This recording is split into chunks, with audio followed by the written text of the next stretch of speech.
Okay, one. That's the orange button by your thumb. Yeah, I got it. It's going. Hi, this is Chris from GrowQuest, and as you can see, I'm doing what I usually do every day, is laying down on the job. Unfortunately, I don't have my favorite tequila with me, but today I'm just kicking back, having a ton of fun fixing a pipe as usual on this landscape project. And my associate's holding it up there. He's going to walk forward a little bit, and you can see the joy of my time has been dealing with a break that was installed on a lateral line about 14 inches below grade up against a block wall underneath the stucco that I broke off, underneath an old water line, behind some electrical conduit, and in front of some other electrical conduit. This T right here had a sprinkler coming out. Of course, who the hell puts a sprinkler right next to the low voltage lighting box, next to the 110 outlet, next to the electric gate box? I don't know. Dumbasses reign supreme. Just go to the White House and see. So, I had to deal with this. You can see there's not a lot of room. If I went much more this direction, I was going to get into a lot more wiring problems. This line has been converted to a drip irrigation system, so I had two options. Cut out this T, which you can see I have an amazingly little amount of working room, and put a cap on each end of this pipe.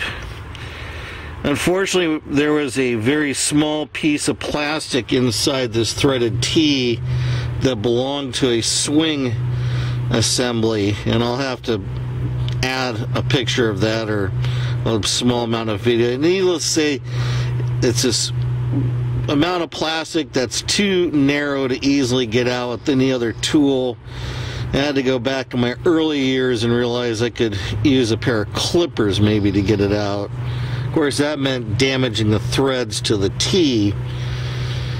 Since I don't want to use this line anymore and it's not going to be changing anything out, I took a 6-inch nipple here and put some Teflon tape on it, and then slathered some PVC cement on both the Schedule 80 nipple and the T here, and then threaded it in there. I'm hoping that'll hold this, because as you can see, I'm really not interested in getting in here and cutting out this segment of pipe and then installing some caps on each end. So, you know, a lot of people are spending good money on landscape construction these days. The industry's gotten better at marketing than it ever has been. But before anything is buried on your project, go about it and systematically question everything that doesn't seem right. For instance, putting the lateral line underneath the old water line, behind the electrical line, by the other electrical line, so that when the sprinkler came up, it was spraying water all over the electrical stuff. Since that's grounded, probably not that much of a big deal, but yeah, it certainly is not helping the matter. And if something breaks, it's really not going to be very convenient, because this is a job that's now in its closing on its about third hour with 2 people involved. So that's even if you called out a plumber and paid a lot more, you would still get the same amount of treatment. It's just digging through roots after roots, heavy soil, and working underneath these pipes. Anyways, for your consideration, always inspect the installation of pipes and conduit before they're buried.